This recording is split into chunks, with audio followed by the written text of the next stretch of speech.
basahon ni ikaduha nga pangutana. Maayong buntag brad diha sa Leviticus 11 bersikulo 1. Unya ang Ginoo miingon kang Moses ug kang Aaron. Sultihi ang mga Israelita nga kining musunod mao ang mga mananapa nga pikas ug kuko nga muusap sa ilang kinaon mahimo nga kan-on ninyo. Sa 11 bersikulo 7, ang baboy bisan tuod kung pikas ang kuko niini, dili man kini muusap sa kinaon, busa hugaw kini alang kaninyo.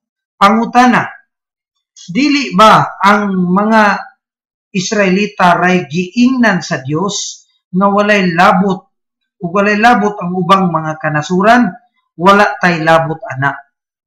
Unya naasay mabasa sa kang Kristo na ang tanang mahugaw ipakauna kay tanan man sa ato pa walay mahabilin. Okay? Now, atong tagan og pagtubag ang maong pangutana. Ang pinakapunto sa maong pangutana, mga higalag igsuon, maong ang gitagaan sa balaod may tungod sa pagkaon, muna yung tumong siyang pangutana, mao ang Israel, walay labot ang mga hintil, walay labot ang ubang nasod. Muna yung buot ipasabot sa pangutana.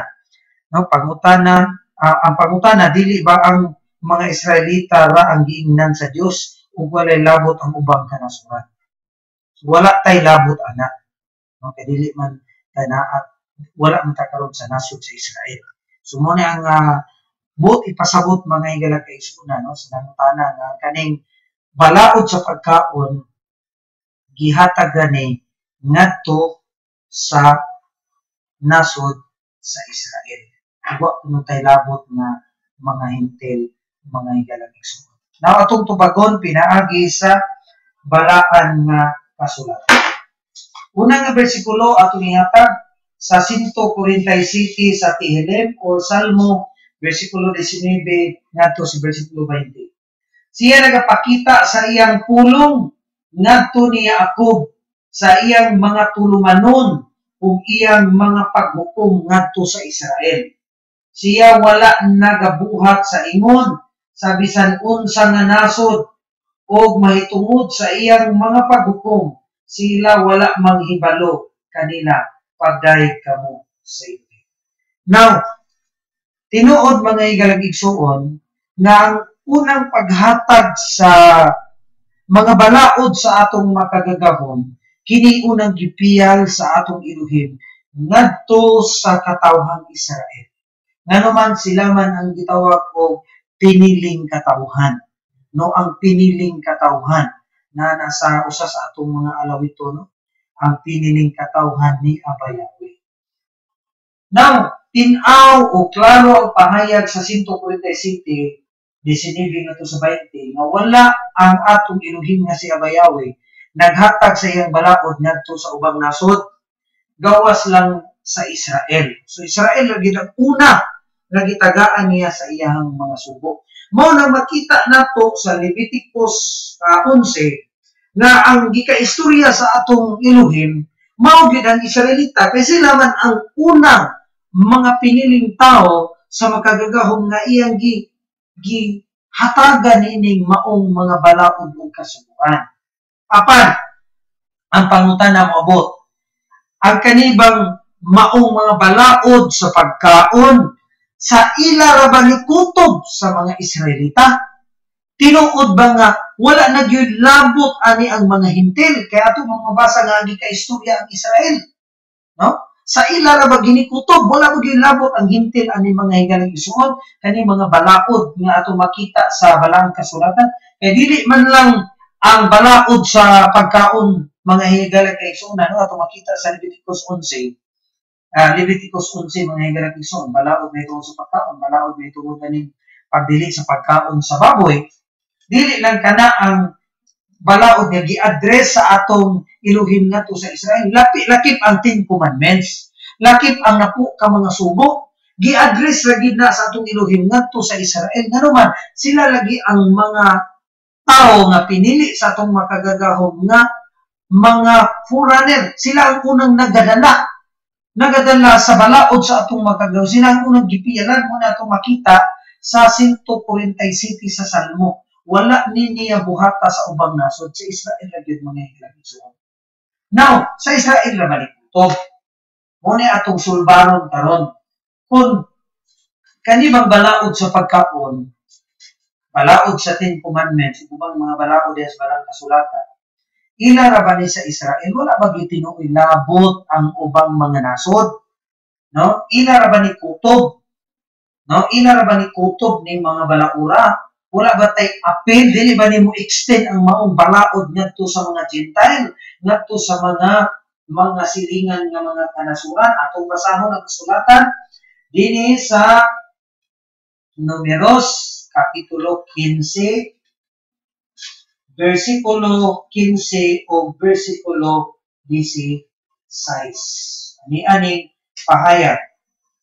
Usa ka ordinansa ang alang kaninyo o sa katiguman ug usab alang sa langyaw nga nagpuyo nga temporaryo uban kaninyo.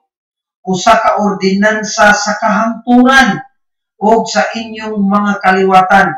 Ingon kaninyo, maingon ang mga langyaw at ubangan sa Elohim. Usa ka balaod, usa ka paagi, alang kaninyo ug alang sa langyaw nga nagpuyo diha uban kaninyo. So tin-aw mga higalagig suon, nga kini di ay balaod nga una gipiyal sa atong Elohim ngadto ni Israel, no? Nga ang Israel ang piniling katawhan. Dili lang dinhi para lang gyud sa ila. Sila lang ang mga tao nga gipili nga maoy mahimong muamping aning balaura aron kini mapakatag ug mapaabot ngadto sa mga hintil, mga langyaw ug mga silingan nga mga nasod. Kay kini di maong balaod mga higalagisuon, dili lang dinhi ila harakutob. Sila lang ang unang gihatagan, gipiyalan. Kaya ang Elohim magpili man gyud na og mga taong piniyalan. Kani bitaw naa sa kumpanya o sa pagpanarbaho, ang kaning tag-iya mupili man gyud og himuong labaw, himuong piniyalan sa iyang negosyo o piniyalan sa iyang mga paagi sa trabaho, mga higalagisuon. So mausab ang atong makadutahom. Nagpili siyang katawhan aron piyalan sa iyang balaod, pero wala pasabot nga ang pagtuman sa balaod kutob ra sa Israel.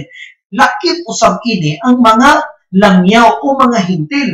Muli atong gibasa mga higalagisuon sa Números 15, versikulo 15 ngadto sa 16, usa ka ordinansa ang alang kaninyo sa katiguman o usab alang sa langyaw nga nagpuyo uban kaninyo. Usa ka ordinansa sa kahangturan sa inyong mga kaliwatan. Ingon kaninyo, maingon ang langyaw sa atubangan sa Elohim. Usa ka balaod o usa ka paagi ang alang kaninyo ug alang sa langyaw nga nagpuyo temporaryo uban kaninyo. So mga higalagkaigsuonan, usa ra gyud ang balaod sa langyaw ug sa Israel, mga higalagigsuon. Now, tanaw na to. Kung ang balaod sa atong Elohim kutob pa lang kini lang, kutob lang kini unta sa Israel. Dili lang unta kini ipaapil o pasangyaw ngadto sa hintil. Apan kung tan-aw nato ang sugo sa atong Bisaya mga higalagigsuon, ato ni makita sa Buhat 1 versikulo 8. Ani-aning pahayag. Buhat 1 versikulo 8. Apan kamo makadawat og gahom, human nga ang balaang espiritu moabot nga na kaninyo, o kamo mahimong nga mga saksi nganhi kadako sa Jerusalem. So mahimo kang witness, mahimo kang magsasangyaw asa man daw sugod sa Jerusalem, sa tibuok Judea, ug sa Samaria, ug ngadto sa kinatumyan nga bahin sa yuta. So, unsa mga higala igsoon? Ang pagsaksi dahil nato, unsa ning atong saksihan? Ang atong Misaya na si Yeshua ug ang iyang mga balaod ug pagtulunan.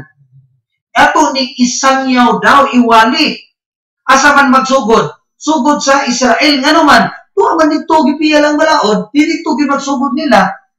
Then, asa man sunod? Sa Judea, sa Samaria, sa mga silingang lungsod sa Israel, ngadto sa bugawas na nga bahin, hangtod sa kinatumyan nga yuta sa kalibutan. Mga higalagin. So, sa ito pa, tinaw, klaro, masabot na to nga ang balaod, dili lang wadi ni gigapos lang ato sa Israel, kundi nagsugod lang sa Israel, kang Israel nahimong instrumento nga mooy mag-amping nining balaod aron kini mapalakdag ngadto sa tibuok kalibutan. So ang 10 commandments, mga igsoon, asa unang gihatag? Sa Israel.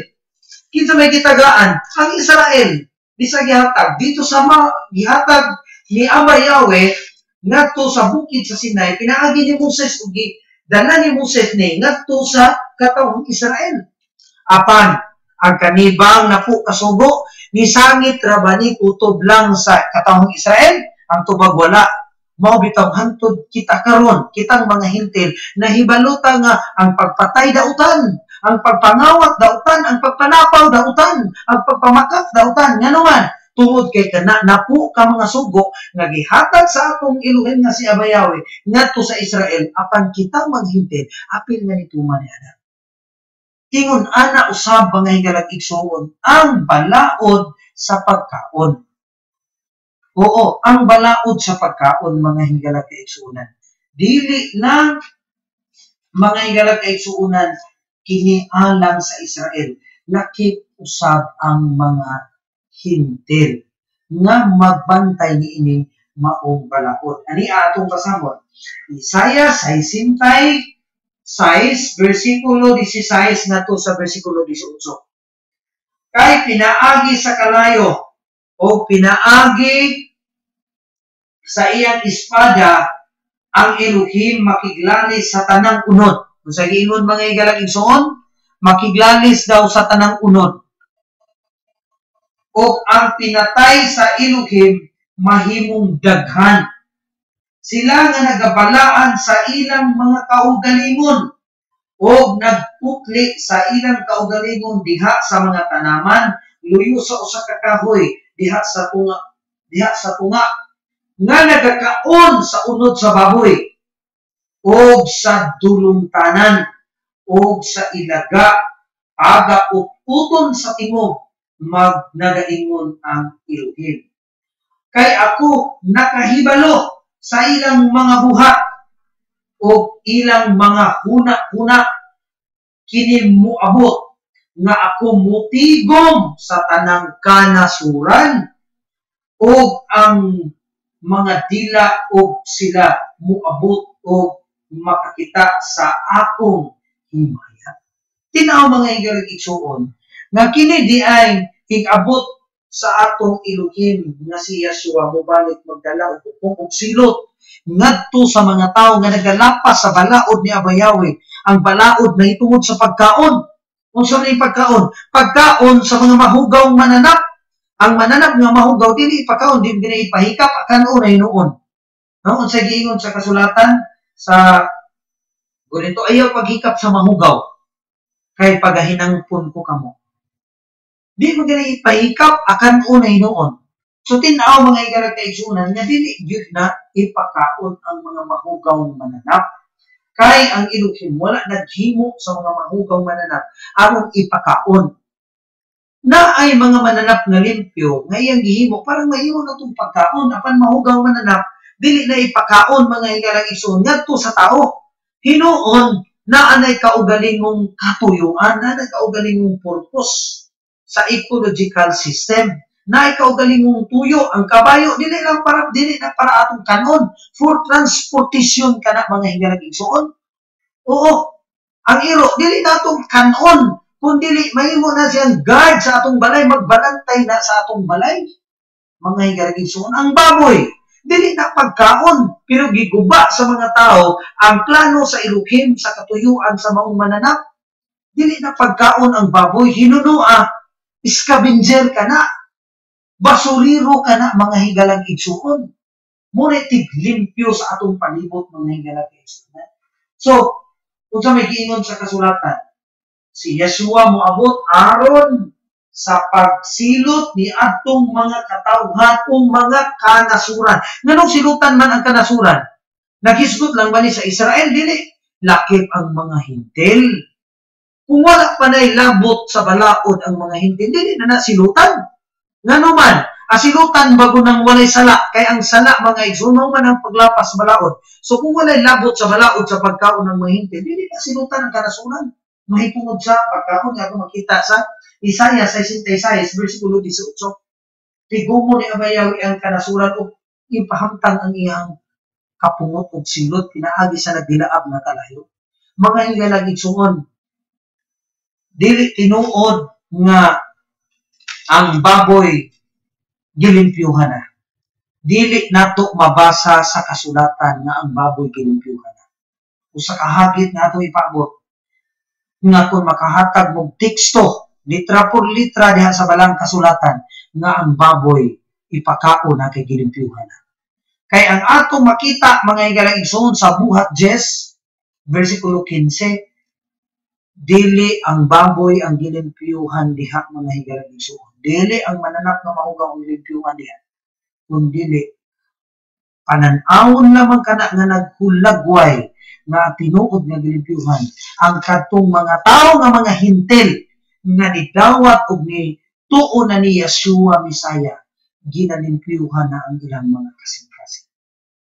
Apan ang mananap mga higalang igsoon, wala gyud na limpyo. Gihulagway lang kana nganuman tungod kay ang mga taong hintil, mga taong dautan, mga taong wala na nituo ni dawat ni Yeshua o ni Abayawe, naisip kana diha sa kasulatan nga daw mga mahugaw mananap.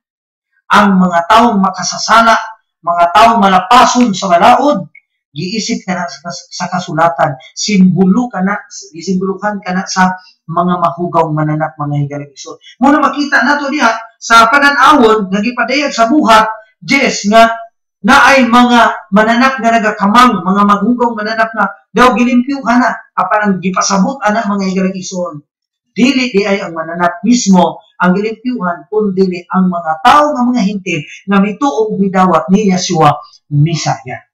Muna ang buot ipasabot mga higalang igsoon, mianay si Yeshua aron pagpasaylo og mga sala sa tao, dili aron paglimpyo sa mga mahugaw mananap sama sa baboy,